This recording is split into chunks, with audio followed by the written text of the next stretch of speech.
По данным Роспотребнадзора, в России около 5 миллионов алкоголиков. Алкоголь – причина смерти 30% мужчин и 15% женщин. Вы зайдите в любой супермаркет, иконостас бутылок, на любой карман, на любой вкус, только руку подтяните. И одним из аспектов выживания является как раз умение противостоять злу, каким является алкоголь и наркотик. Люди не чувствуют свои чувства за счет того, что они привыкли их давить алкоголем.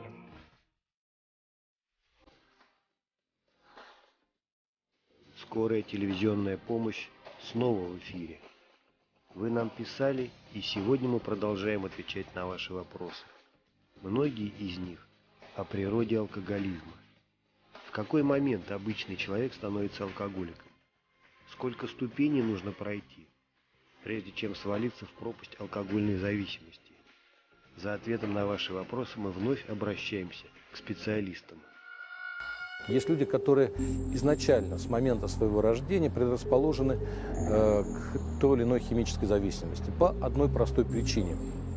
У этих людей, скажем, генетически нет одного-двух ферментиков, которые участвуют в цикле переработки алкоголя. И когда такой человек начинает потреблять алкоголь, его организм не справляется с функцией полной детоксикации алкоголя. Если такой человек начинает потреблять алкоголь, алкоголь не расщепляется в его организме.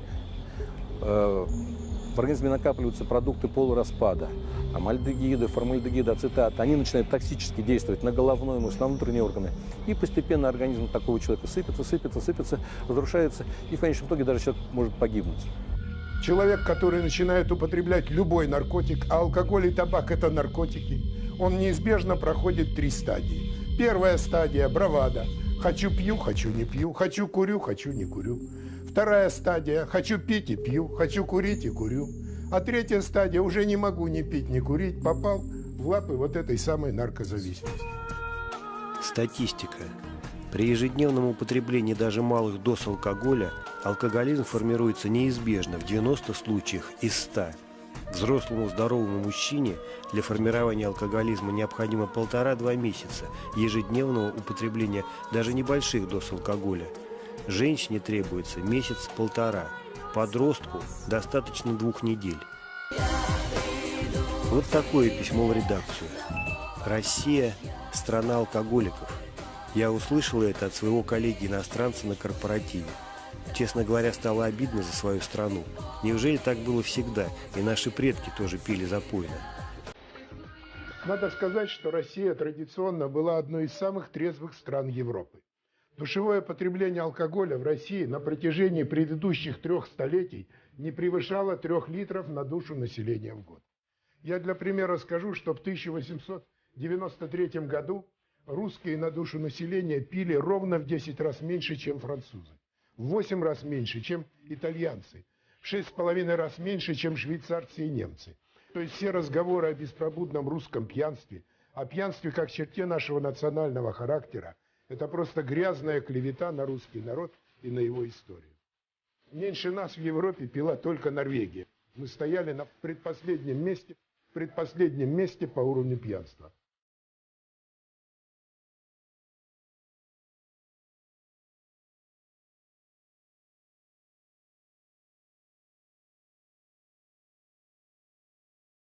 В 2014 году, накануне Первой мировой войны, в России был введен сухой закон, и производство и употребление алкоголя упало практически до нуля.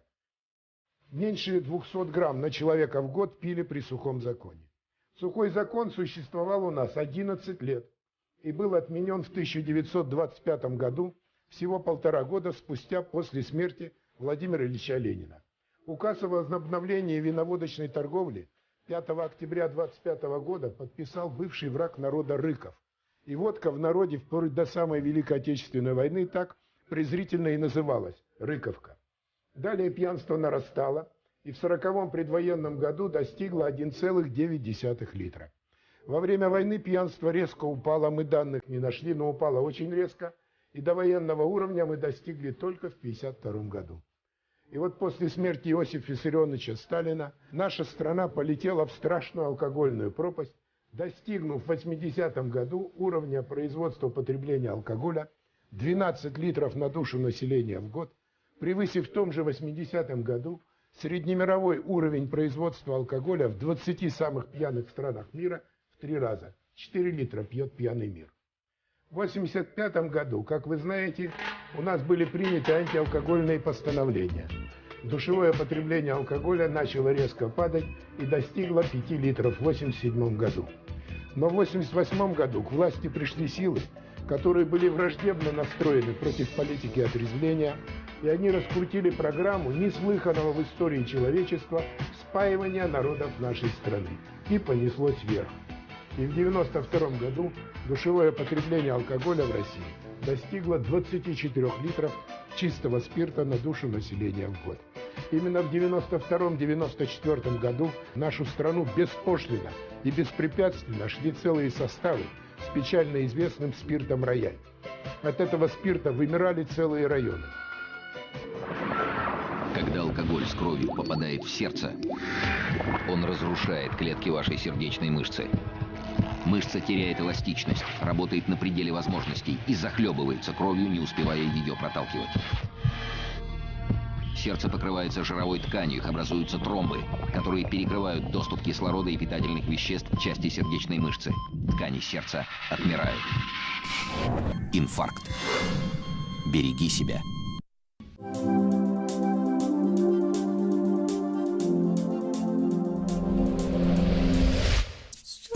Изменение структуры головного мозга возникает уже при умеренном употреблении алкоголя.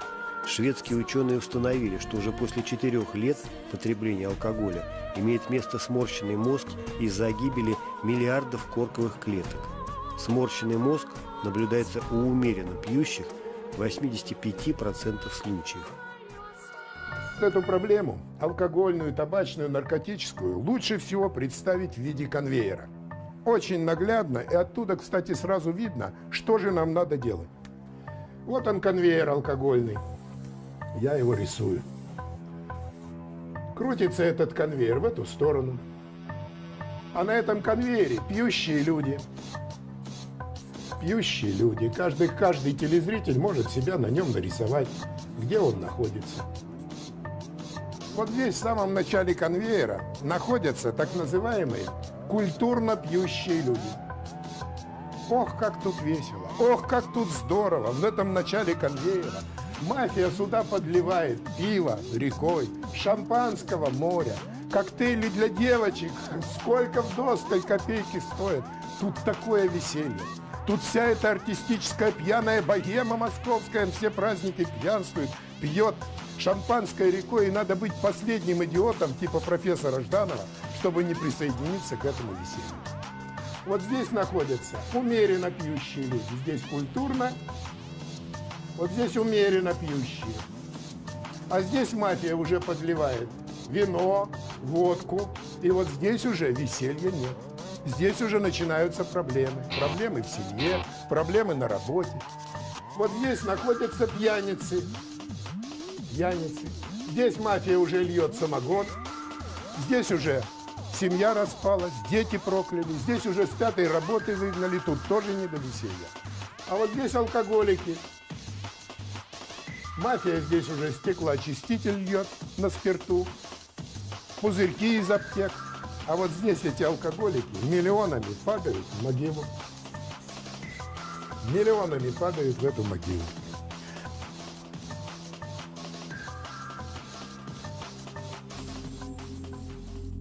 Мое личное мнение, я как вот человек, который не пьет больше 16 лет, и на сегодняшний день, то есть я попадаю в какие-то компании, мне предлагают выпить, и моя отмазка, или то, что называется, повод для отказа, я говорю, русским пить нельзя. Когда алкоголь попадает в кровь, эритроциты слипаются. В крови образуются тромбы, которые намертво закупоривают микрокапилляры. Капилляры раздуваются и лопаются. При употреблении 100 граммов водки навсегда и безвозвратно гибнут несколько тысяч клеток мозга. При каждом застолье десятки тысяч. Мертвые клетки мозга выводятся с мочой на следующий день.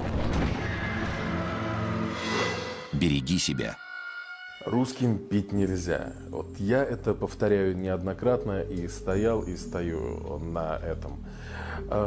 Я убежден и доказано неоднократно, что есть нации, которые исторически, генетически, они не могут то, что называется, переваривать, усваивать алкоголь. Пример тому североамериканские индейцы, которые, в принципе, вот, целый континент спившихся людей мы имеем. Оглядываясь вокруг, оглядываясь на своих друзей, оглядываясь там на родню, я повторяю, что вот русским пить просто нельзя. Еще письмо из нашей редакционной почты. Я сторонник нормальной культурной выпивки. Выпиваю нечасто, дни рождения, семейные праздники. Неужели взрослый человек не сможет контролировать количество выпитого, если захочет? Да вранье это. Анатолий, 41 год, Иваново. Не каждый культурно пьющий сопьется и станет алкоголиком. Не каждый. Но ведь все до единого алкоголики начинали с культурного питья. Начинали с первой рюмки. Более того, алкоголизм, наркомания, курение начинается даже не с первой рюмки и не с первой сигареты, которую выкурил ребенок. Нет. Запомните, наркомания, алкоголизм и курение начинаются с первой рюмки и с первой сигареты, которую ребенок увидел в руках у своих родителей. Вот где начало этой всей проблемы. Вот где лежит ее решение этой проблемы. И я хочу спросить, вот если вы сами откроете свой бар, увидите там набор этих бутылок, есть у вас моральное право детям своим сказать: дети, живите трезво? Есть, нету такого права, потому что сами вы алкоголезависимые люди. Причем я хочу сказать, на сегодняшний день наука современная, она ведь знает всего две стадии алкоголизма. Первая стадия называется психологическая зависимость от алкоголя. Это стадия, когда человек задает совершенно невинный вопрос: как это так на Новый год без шампанского? Это алкоголик первой стадии. У него мощнейшая психологическая зависимость от алкоголя. Лишите его шампанского на Новый год, он будет страдать. Ну а вторая стадия – это физическая, физиологическая, когда уже идет похмелье, ломка, вот и все. И других стадий нет. И граней между этими стадиями тоже нет. Между людьми трезвыми и людьми, которые выпивают по праздникам, и пропасть. А между людьми, которые пьют по праздникам и которые пьют каждый день, между ними качественной разницы нет. Они все люди пьющие. Но эти пока пьют по праздникам, но ведь эти же тоже пили по праздникам. Письмо с сайта реалисты.ру. Водка уже убила нескольких моих друзей и знакомых. Их карьера была блестящей. Жизнь складывалась удачно, и ничто не предвещало в ней такого страшного конца. Я сам много лет танцевал над этой бездной, на узком карнизе умеренного питья. И мне невероятно повезло. Я успел заметить, что до катастрофы мне остался всего один шаг. Этот шаг я не сделал, но хорошо запомнил, как это было страшно. Понимать, что ты больше не властен над собой, что водка стала сильнее, и ты уже не в силах сказать ей «нет». Исповедь алкоголика, сайт реалисты.ру. А вот как вы думаете, алкоголизм, наркомания, курение – это болезни или это вредные человеческие привычки? Никакие это не болезни. Это дурные человеческие привычки. Это бес, которого человек себе в уста единожды запускает. Этот бес там укрепляется, а потом давай требовать. Корми меня алкоголем, табаком, наркотиками. И никакими лекарствами, никакими таблетками этого беса из человека изгнать невозможно. Его надо из него палкой выгонять, а из общества дубиной. Петр I ясно осознавал вред злоупотребления спиртным. В 1714 году он даже учредил позорный орден за пьянство. Таким орденом награждали отличившихся в употреблении алкоголя. Без учета цепи, медаль, которую полагалось носить на шее, весила чуть меньше 7 килограммов. Существует несколько изящных доказательств, что алкоголизм, наркомания, курение – это не болезнь. Но первое доказательство. Можете ли вы мне назвать хоть одну болезнь, чтобы человек в разгар болезни собрал семью, стукнул кулаком по столу и сказал: «С этой минуты перестаю болеть», и перестал болеть? Ну, скажем, дизентерия, третий день, самый понос. А он семью собрал и говорит: слово мужика, с этой минуты перестаю болеть дизентерией.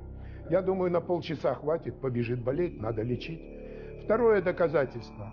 Представьте, на необитаемый остров я отвезу 5 безнадежных больных.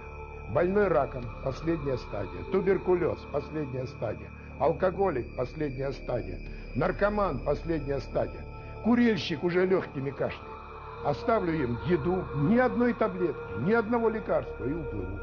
Через год вернусь, что я увижу? Больной раком умер, больной туберкулезом умер, а алкоголик, наркоман, курильщики с вот такими красными мордами лица прыгают по берегу и как корабль увидели, кричат: «Дури, дури-то нам привезли, совсем без дури здесь с ума сходим». Но ведь ни один из них не умер. Более того, врачи их обследовали, глаза на лоб. Все в 1000 раз здоровее, чем когда их туда умирать привезли. Так что же это за болезнь такая? Возбудитель убрали, и вся болезнь закончилась.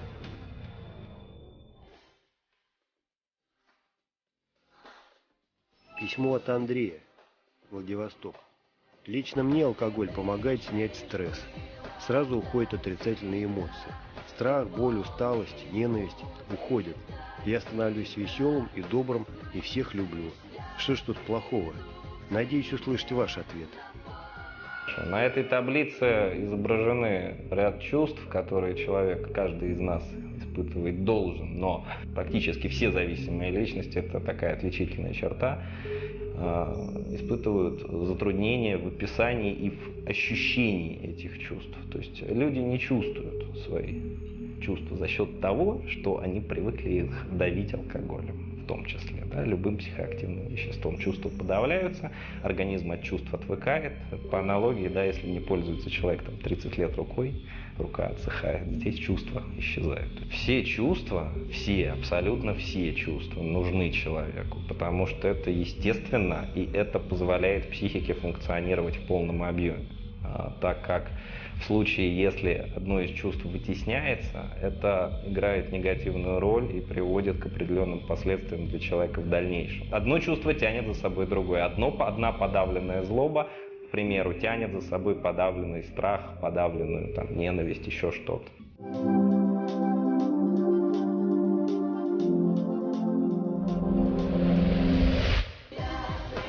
Вот такое письмо. Почему, несмотря на все меры по борьбе с пьянством, оно не прекращается? У моего подъезда после работы все соседи и соседки с пивком стоят, а к вечеру уже с водочкой и с малыми детьми в колясках. Подростки, выйдя из школы, идут за пивом. Что же дальше с ними будет? Как их всех остановить? Нина, Москва. Первая причина, самая страшная и важная, называется доступность. Доступность данного наркотика. Фантастическая доступность алкоголя и привела нас к этой алкогольной катастрофе. При советской власти бутылка водки стоила 4 рубля, а булка килограммового хлеба 20 копеек. Одна бутылка водки по цене приравнивалась к 20 булкам хлеба. Сейчас в Москве бутылка водки дешевой стоит 90 рублей, булка килограммового хлеба 30 рублей. 1 к 3. В 7 раз стал дешевле алкоголь. Это значит, он стал в 7 раз доступнее для населения. Такого дешевого алкогольного пойла, как у нас в стране, нет нигде в мире. Я весь мир объехал. Нет нигде в мире ситуации, чтобы ребенок, за неделю наэкономив на завтраках, мог себе в выходные позволить пиво, понимаете, да еще и сигарет в придачу. Нет нигде такого дешевого пойла. У нас сверхдоступность алкоголя. В Скандинавии примерно 30 тысяч один магазин по продаже алкоголя. Да? У нас примерно на 500 человек один магазин. Бывает в деревне, там живет 500 человек, у них 2 или 3 магазина, где продаются алкоголь. А вот на кого же направлена вся мощь пропаганды культурного питья? Вся мощь. Призывать алкоголиков пить культурно бессмысленно. Алкоголики пить культурно не могут. Призывать пьяниц пить культурно преступно. Призывать пьяниц пить культурно – это призывать их пить, спиться и стать алкоголиками. Я более культурных выпивок, чем пьяницы, в жизни не видел. Пьяница, когда первую рюмку поднимает, он и пальчик отставит. И за прекрасных дам тост скажет. И второй-то тост у него за любовь. Третий тост у него в стихах из Омара Хайяма. Вот после 7-й рюмки культура у него куда-то уходит. И, как говорится, опять обделался. То есть призывать пьяниц пить культурно – это призывать их пить, спиться и стать алкоголиками. Призывать людей, которые пьют культурно, пить культурно – вообще какая-то глупость. Они уже пьют культурно, еще культурно. Так на кого же направлена вся мощь этой адской, страшной пропаганды культурного питья? А вся эта мощь ровно на 100% оказывается направлена на наших с вами трезвых детей. Под воздействием алкоголя клетки крови, эритроциты, быстро слипаются. Образовавшиеся склейки разносятся по всему организму, закупоривая капилляры. Организм обезвоживается. Продукты распада алкоголя отравляют все без исключения органы и поражают все системы вашего организма. В быту такое состояние называется похмелье, добровольное включение механизма деградации и стремительного старения человека. Береги себя. Профилактика в Штатах начинается с детского сада. Специальная существует программа государственная, в рамках которой разработаны там комиксы, занятия с детишками, мультяшки различные, направленные на антиалкогольную, антинаркотическую пропаганду. Там уже на этом уровне формируются некие знания, некое понимание, что это плохо, что это опасно. Вот. Дальше занятия в школе. Начиная с 5 класса раз в неделю происходят обязательные занятия по проблеме химической зависимости.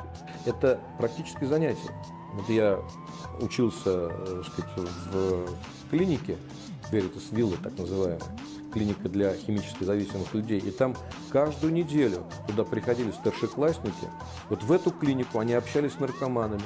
Они получали от них информацию по поводу, какие последствия ожидают их, если они соприкоснутся с алкоголем. Не просто от человека, который знает эту проблему в общем, скажем, от учителя, а получает эту информацию от первых рук, от тех людей, кто поимел проблему от своей зависимости, кто лишился семьи, кто лишился работы, кто лишился здоровья. Эти люди рассказывают, каким последствиям приводит химическая зависимость.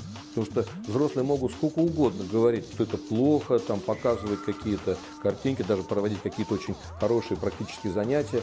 Но когда к подростку подходит его дружок и говорит: слушай, да все это ерунда, я попробовал, и никаких проблем, все нормально, все отлично. Вот тут ломаются все блоки. Вот одним этим просто примером. И как подростку в такой ситуации противостоять наркотику или алкоголю, вот здесь должны быть умения и навыки. Эти навыки, они должны быть сформированы. Вот в процессе занятий, которые проводят, как я говорил, раз в неделю в старших классах, обязательных занятий, формируется как раз вот умение подростка сказать «нет». У нас этой программы нет. На самом деле не учат самым основным, как правильно научиться в этом мире выжить. И одним из аспектов выживания выделяется как раз умение противостоять злу, каким является алкоголь и наркотик. И это зло может быть в очень красивой обертке. И уметь распознать это зло и противостоять этой красивой обертке. Вот это задача подростка. Он должен этому научиться. В 1952 году, когда жив был еще Иосиф Сталин, Организация Объединенных Наций провела тестирование интеллекта учеников разных стран мира. Наши советские школьники в 1952 году заняли первое место по интеллекту. Вот эти школьники запустили в космос Гагарина. Вот эти школьники создали ядерный щит над страной. Вот эти школьники прорыв в науке сделали. В 2007 году Организация Объединенных Наций повторила тестирование. Первое место по интеллекту заняли школьники самой трезвой страны мира Индии. Россия поделила из 200 145-147 место. Пропили мы интеллект своих детей, пропили за это годы вот этой великой алкогольной войны.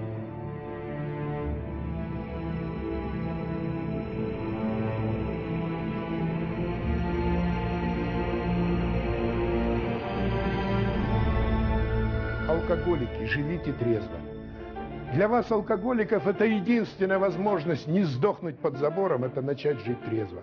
Более того, вы, алкоголики, начав жить трезво, станете такими же нормальными людьми, как и я. А кто-то из вас даже станет человеком творческим.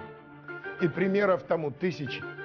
Величайший американский писатель Джек Лондон, ведь он же в 25 лет был законченный пропитый алкоголик, нашел в себе силы, вылез из этой ямы, стал мировым писателем.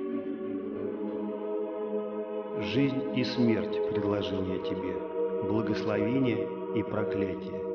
Избери жизнь, дабы жил ты и потомство твое». Второзаконие, глава 30.